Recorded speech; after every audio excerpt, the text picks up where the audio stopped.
we've been impressed by Cousins. He's your guy now. What's impressed you we're real most? happy with him. Nothing about his stats or anything else, even though his stats are really good. What impresses me is how well he knows how to play. He really has a great feel for a 19-year-old.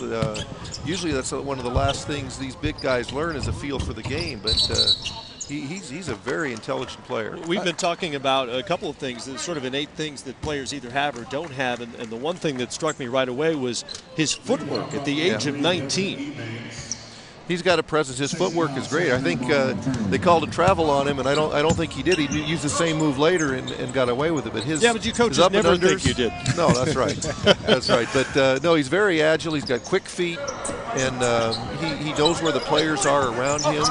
Great rebounder. He's just going to be an outstanding player, I think. Coach, I'm looking at big picture for your team. What I'm impressed is you got a lot of guys, 8 or 9 guys that can play 2 or 3 positions. I'm looking at Dante Green at 6'11". Obviously, Tyreek Evans can play 3.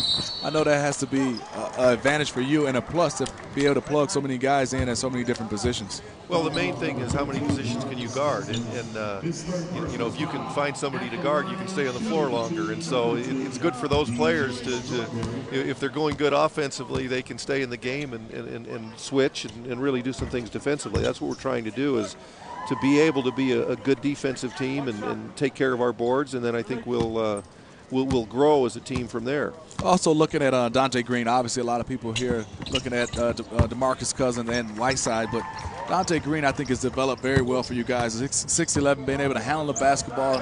He's made some guard plays for you, Coach, in this game.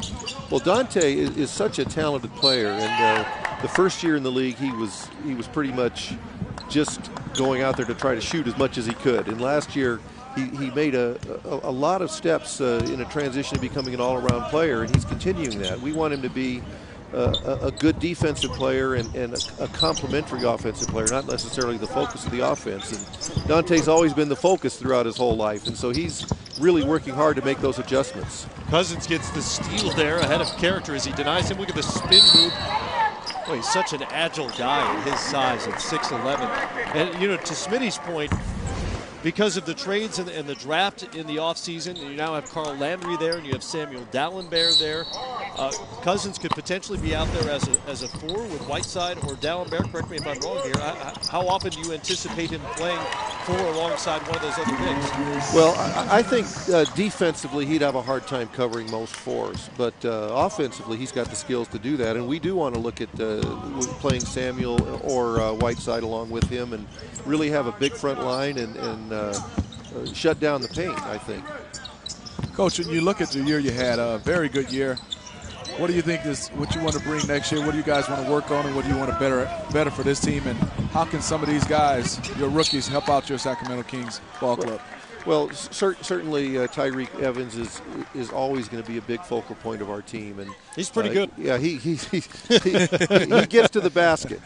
He gets to the basket one way or the other, and so it's important to have shooters playing with him, and it's also important to have a couple versatile ball handlers, and we're always looking for those kind of players, and at the same time we want to have a defensive presence. I think that our biggest improvement last year was that we turned into a decent rebounding team and improved our defense from the year before. But to take the next step, we're going to have to improve in both those areas, and that's why we added so many big guys. We think that we can shut down the paint a lot better next year and really make a big jump. We were talking about Tyreek and what a unique player he is at his size, playing the point guard, and Magic Johnson obviously was the guy who changed the point guard position at his size.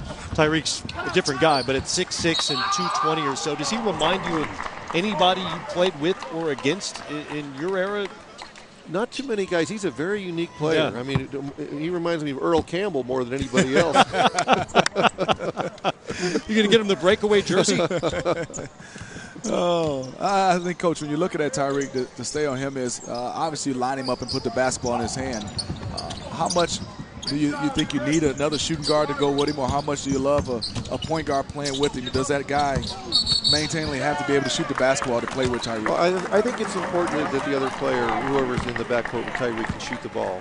And Beno Udrih did a great job for us last year because he can handle, he can score. And he's a veteran player. He's helped Tyreek a lot. But I think that our system, we don't necessarily say one guy's a point guard and one guy's an off guard. I'm a little more old-fashioned than that. You know, I like both of our guards to be able to be as versatile as possible. And so certainly being able to stretch the floor is really important in this, in the NBA these days. And Tyreek is going to be a good shooter in this league as he matures, but right now that's not his strength.